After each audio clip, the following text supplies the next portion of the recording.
আর এদিকে কিন্তু আমি বলছিলাম যে মাটনটা কি সফট, তাই না? দিদিকে বলছিলাম আমি, নাও না তোমরাও কিন্তু খেয়ে নাও।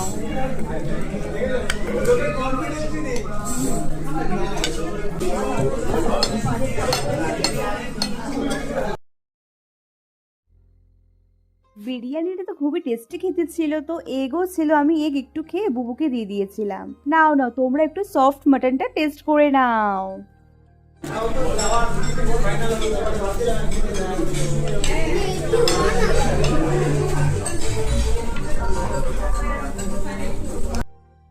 হ্যালো,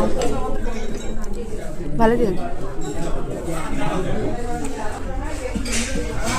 কেমন লাগছে খেতে? দারুণ। চলো তোমাদেরকে আরেকটা জিনিস দেখাই। ওই দেখো ট্রেন যাচ্ছে। ভিডিওটা ফাইনালি আমি করতে পারলাম, কারণ যখন আমি ভিডিওটা অন করছিলাম ট্রেন তো চলেই যাচ্ছিল। তো আমাদের কিন্তু ডিনার করা কিন্তু পুরোই কমপ্লিট হয়ে গেছে। বুবু কিন্তু পে করে দেবে, তো বাড়ির দিকেও যেতে হবে। তারপর ভাবলাম মায়ের জন্য কিন্তু বিরিয়ানি নিয়ে যায়, সেই জন্য কিন্তু দেখো আমাদের কিন্তু বিরিয়ানিটাও কিন্তু চলে এসেছে। বাড়ির দিকেও যেতে হবে।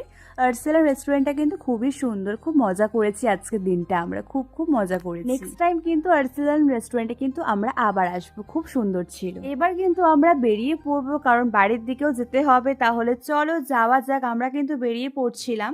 চলো তাহলে নিচে নেমে পড়ি। দেখো দুই ঢঙ্গি আমরা ঢং করতে করতে কিন্তু নিচের দিকে কিন্তু নামছিলাম। লাগলো মাটন বিরিয়ানি, ওয়াও। তো কেমন লাগলো খেয়ে? কেমন লাগলো খেয়ে?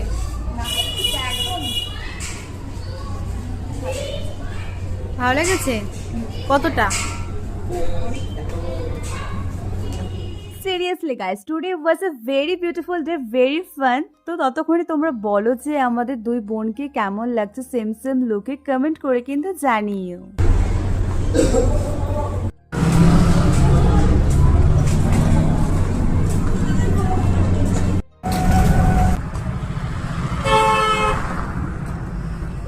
সো গাইস রাস্তা একদম ফাঁকা।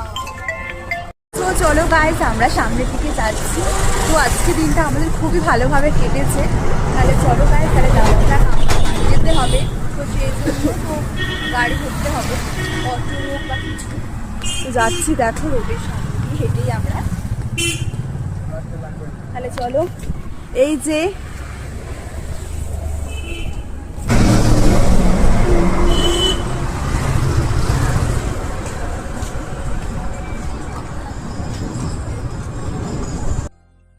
এইদিকে কিন্তু আমরা একটা দোকানে দাঁড়িয়েছিলাম, মানে কিছু কিনছিল বুবু, তো সেই জন্য কিন্তু আমরা ওয়েট করছিলাম। আর যত রাত